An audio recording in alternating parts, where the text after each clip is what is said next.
Malaria parasite எப்போ எப்படி கண்டறியப்பட்டது அப்படின்றதையும் அதை கண்டறிஞ்சது யார் அப்படின்றதையும் பார்க்கலாம்.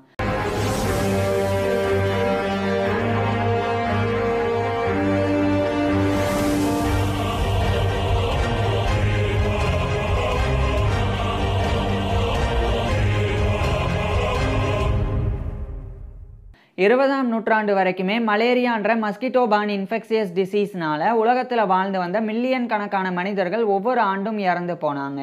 மலேரியாவினுடைய மொர்டாலிட்டி ரேட் இறப்பு விகிதமானது மினிமம் 10 to மேக்ஸிமம் 40% இருந்தது.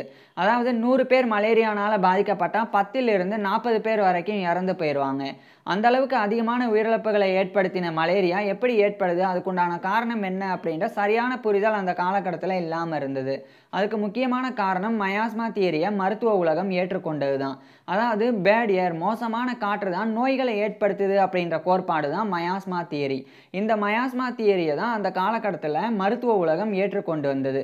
இதனாலேயே மோசமான காற்றை சுத்தப்படுத்தினா போதும் மலேரியா மாதிரியான நோய்கள் ஏற்படாது அப்படின்ற நம்பிக்கை இருந்தது. இதனாலேயே காற்றை மட்டும் சுத்தப்படுத்துறதுல மருத்துவ உலகம் முனைப்பு காட்டினாங்களே ஒழிய மலேரியா ஏற்படுறதுக்குண்டான முழுமையான உண்மையான காரணத்தை புரிஞ்சுக்கல. இதன் காரணமாகவே மலேரியாவினுடைய தொற்று அதிகரிச்சுட்டே வந்தது. மலேரியாவினால் ஏற்படக்கூடிய உயிரிழப்புகளும் அதிகரிச்சுட்டே வந்தது.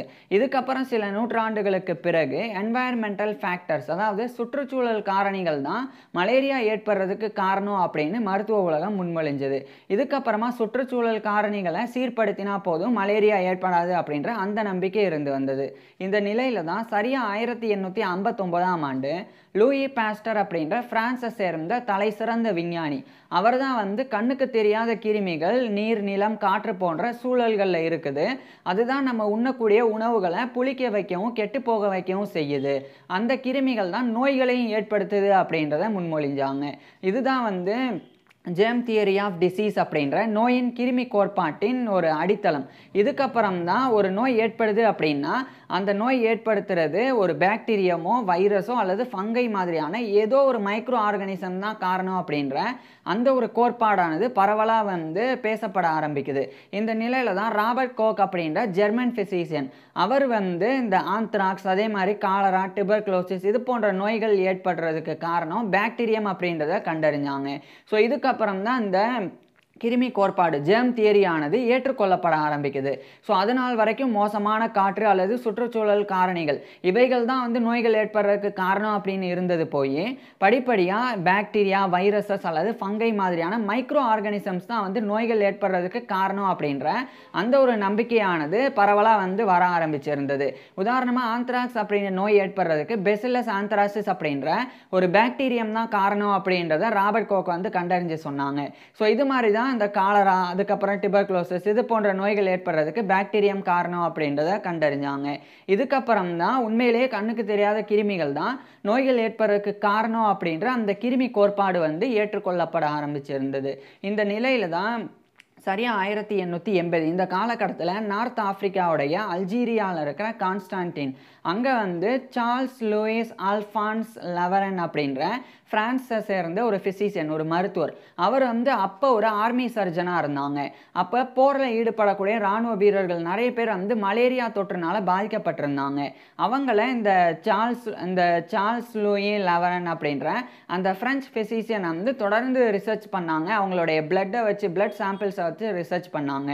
அப்போ தான் மலேரியானால் பாதிக்கப்பட்டவங்களினுடைய ரத்த மாதிரியை பரிசோதனை பண்ணும்போது அந்த ரத்தத்தில் இருக்கக்கூடிய ரெட் பிளட் செல்ஸ், அதாவது சிவப்பு ரத்த அணுக்கள் அது பெரிய அளவில் சேதம் அடைஞ்சிருக்கு அப்படின்றத இந்த சார்ல்ஸ் லூயி ஆல்ஃபான்ஸ் லவரன் அப்படின்ற பிரெஞ்சு பிசிசியன் கண்டறிஞ்சாங்க.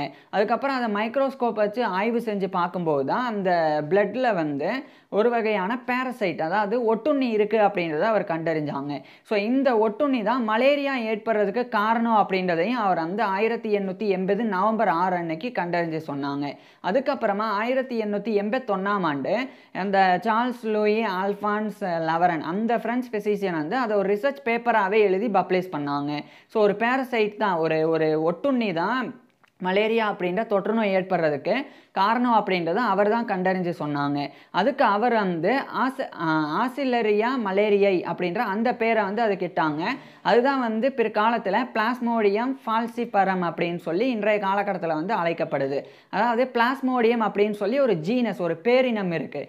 அது வந்து ஒட்டுண்ணி பேரினம். அந்த பிளாஸ்மோடியம் அப்படின்ற அந்த ஒரு ஜீனஸில் நிறைய ஸ்பீசிஸ் இருக்குது, இனங்கள், நிறைய சின்ன சின்ன இனங்கள் இருக்குது. அதில் 5 இனங்கள் வந்து மலேரியா ஏற்படுறதுக்கு காரணம். அதில் மிக முக்கியமான ஒரு இனம் தான் இந்த பிளாஸ்மோடியம் ஃபால்சிபரம் அப்படின்றது.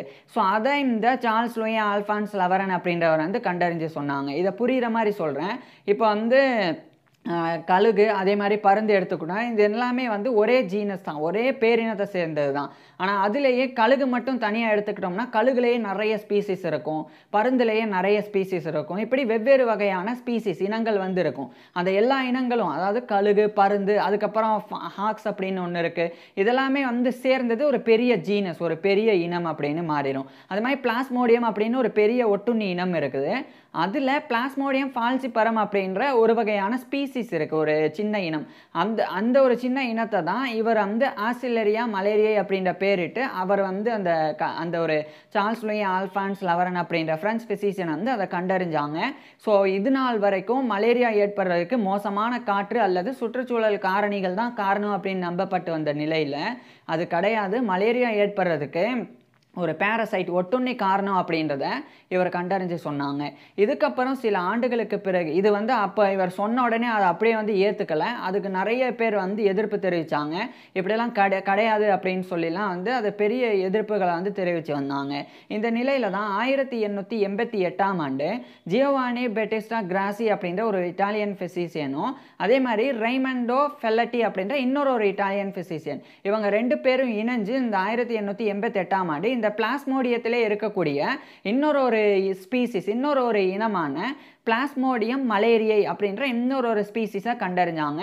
இதுவும் வந்து மலேரியாவை ஏற்படுத்தும் அப்படின்றத அவங்க கண்டறிஞ்சாங்க. அதுக்கப்புறம் 1890ஆம் ஆண்டு பிளாஸ்மோடியம் விவெக்ஸ் அப்படின்னு சொல்லி இன்னொரு பிளாஸ்மோடியத்தில் இருக்கக்கூடிய ஸ்பீசிஸையும் அவங்க வந்து கண்டறிஞ்சாங்க. அதுவும் வந்து மலேரியாவை ஏற்படுத்தும் அப்படின்றத கண்டறிஞ்சு சொன்னாங்க. இது மாதிரி அதுக்கப்புறம் பிளாஸ்மோடியம் நல்லசி அப்படின்னு ஒரு ஸ்பீசிஸ், அதே மாதிரி பிளாஸ்மோடியம் ஓவல் அப்படின்ற இன்னொரு ஸ்பீசிஸ். ஸோ இந்த மொத்தமாக இந்த 5 ஸ்பீசிஸ், அதாவது Plasmodium falciparum, Plasmodium malariae, Plasmodium vivax, Plasmodium knowlesi, Plasmodium ovale, இந்த 5 ஸ்பீசிஸ் தான், இந்த பிளாஸ்மோடியம் அப்படின்ற ஜீனஸில் இருக்கக்கூடிய இந்த 5 ஸ்பீசிஸ் தான் மலேரியாவை ஏற்படுத்துது அப்படின்றத இவங்க அடுத்தடுத்து கண்டறிஞ்சு சொன்னாங்க. இதில் இந்த சார்ல்ஸ் லூயிஸ் ஆல்ஃபான்ஸ் லவரன் கண்டறிஞ்ச பிளாஸ்மோடியம் ஃபால்சிபரம் இதுதான் வந்து டெட்லியஸ்ட் ஃபார்ம் ஆஃப் மலேரியாவை ஏற்படுத்தக்கூடியது. ஸோ இந்த ஒட்டுண்ணி வந்து ரத்தத்தில் கலந்தாதான் மிகப்பெரிய அளவில் கொடிய உயிரிழப்புகளை ஏற்படுத்தக்கூடிய அளவுக்கு மலேரியாவினுடைய தீவிரத்தை இந்த ஒரு ஃபால்சிபரம் அப்படின்ற அந்த ஸ்பீசிஸ் தான் வந்து ஏற்படுத்தும். ஸோ இதெல்லாம் கண்டறியப்பட்டது. இதுக்கப்புறம் 1894ஆம் ஆண்டு சர் பேட்ரிக் மேன்சன் அப்படின்ற ஒரு ஸ்காட்டிஷ் ஃபிசிஷியன், அவர் வந்து மஸ்கிட்டோஸ், அதாவது கொசுக்கள் தான் வந்து மலேரியா பரவுறதுக்கு காரணமாக இருக்கணும் அப்படின்றத முன்மொழிஞ்சாங்க. அதுக்கப்புறம் ஜியோவானி பெட்டிஸ்டா கிராசி அப்படின்ற அந்த இட்டாலியன் ஃபிசிஷியனும் சர் ரொனால்ட் ராஸ் அப்படின்ற ஒரு பிரிட்டிஷ் ஃபிசிஷியன், இவங்க 2 பேரும் தனித்தனியாக அந்த மஸ்கிட்டோ பற்றி ரிசர்ச் பண்ண ஆரம்பிக்கிறாங்க. எந்த வகையான கொசுக்கள் வந்து இந்த இதை வந்து பரப்புது, மலேரியாவை பரப்புது அப்படின்றத பற்றி ரிசர்ச் பண்ண ஆரம்பிக்கிறாங்க. அப்போ 1897 இந்த காலகட்டத்தில் தான் சர் ரொனால்ட் ராஸ் அவர் வந்து பறவைகளில் இந்த மலேரியா எப்படி பரவுது அப்படின்றத பற்றி அவர் ரிசர்ச் பண்ணாங்க. அப்போ ஃபீமேல் அனாஃபெலிஸ் மஸ்கிட்டோஸ், அதாவது மஸ்கிட்டோலேயே ஒரு இனமான அனாஃபெலிஸ் அப்படின்ற ஒரு இனம், அதுலேயே வந்து பெண் அனாஃபெலிஸ் மஸ்கிட்டோ அதுதான் வந்து இந்த மலேரியாவை பரப்புது அப்படின்றத அவர் வந்து கண்டறிஞ்சாங்க, அந்த ரொனால்ட் ராஸ் அப்படின்றவர். அதை எப்படி கண்டறிஞ்சாங்க அப்படின்னா, இப்போ அந்த அனாஃபெலிஸ் மஸ்கிட்டோ வந்து ஒரு நபரினுடைய உடலில் போய், ஒரு மலேரியானால் பாதிக்கப்பட்ட ஒரு நபரினுடைய உடலில் உட்காந்து அந்த உடலில் இருந்து ரத்தத்தை வந்து உட்கொள்ளும் போது அந்த மலேரியாவை ஏற்படுத்தக்கூடிய ஒட்டுண்ணியையும் சேர்த்தே அந்த அனாஃபெலிஸ் அப்படின்ற அந்த ஒரு மஸ்கிட்டோ இனம் வந்து உட்கொள்ளும்.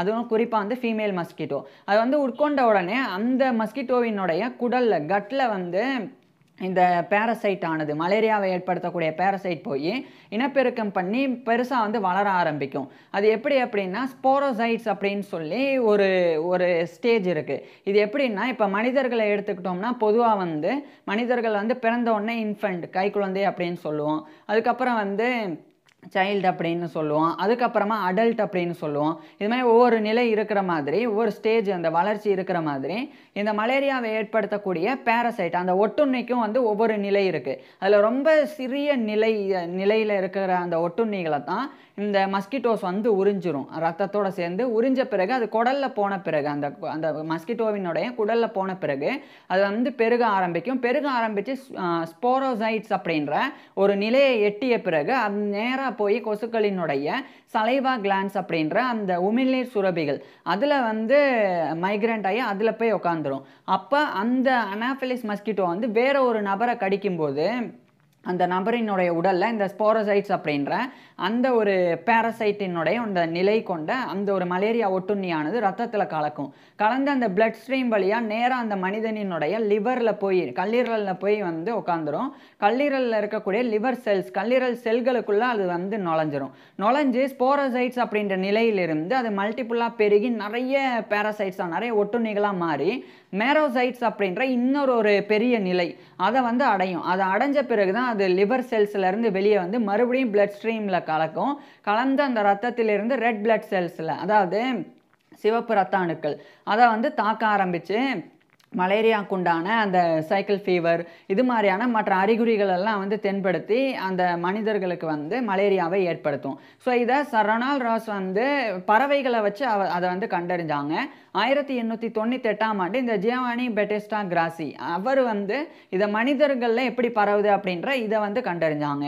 ஸோ மஸ்கிட்டோவினுடைய ரோல் இதுதான் மலேரியாவை பரப்புறதுல. ஒரு மலேரியா ஏற்பட்ட ஒரு மனிதன் இருக்கிறாங்கன்னா சிம்பிளாக சொல்லப்போனால் அந்த மனிதனுடைய ரத்தத்தை வந்து மஸ்கிட்டோ வந்து உறிஞ்ச பிறகு அதனுடைய வயிற்றுல அந்த ஒட்டுண்ணி மலேரியா ஒட்டுண்ணி வந்து வளர ஆரம்பித்து ஒரு நிலையை எட்டிய பிறகு அதனுடைய எச்சிலில் வந்துடும் அந்த மஸ்கிட்டோவினுடைய எச்சில். அதுக்கப்புறம் அந்த மஸ்கிட்டோ வந்து வேற ஒரு நபரை கடிக்கும்போது அந்த நபரினுடைய அந்த ரத்த ஓட்டத்தில் அந்த ஒரு வளர்ந்த பேரசைட்டானது நுழைஞ்சு இன்னும் வளர்றதுக்காக அந்த மனிதனுடைய கல்லீரலில் போய் அது பெருசாக வளர்ந்த பிறகு ரத்தத்தில் மலேரியா பாதிப்பை வந்து ஏற்படுத்தும். ஸோ இது அடுத்தடுத்து வேற கொசு இன்னொரு மலேரியா பாதித்த நபரை கடிக்கும்போது இதேமாதிரி அடுத்தடுத்த நபர்களுக்கு பரவும். ஸோ இந்த ஒரு ரோல் தான் வந்து மஸ்கிட்டோடைய ரோல்.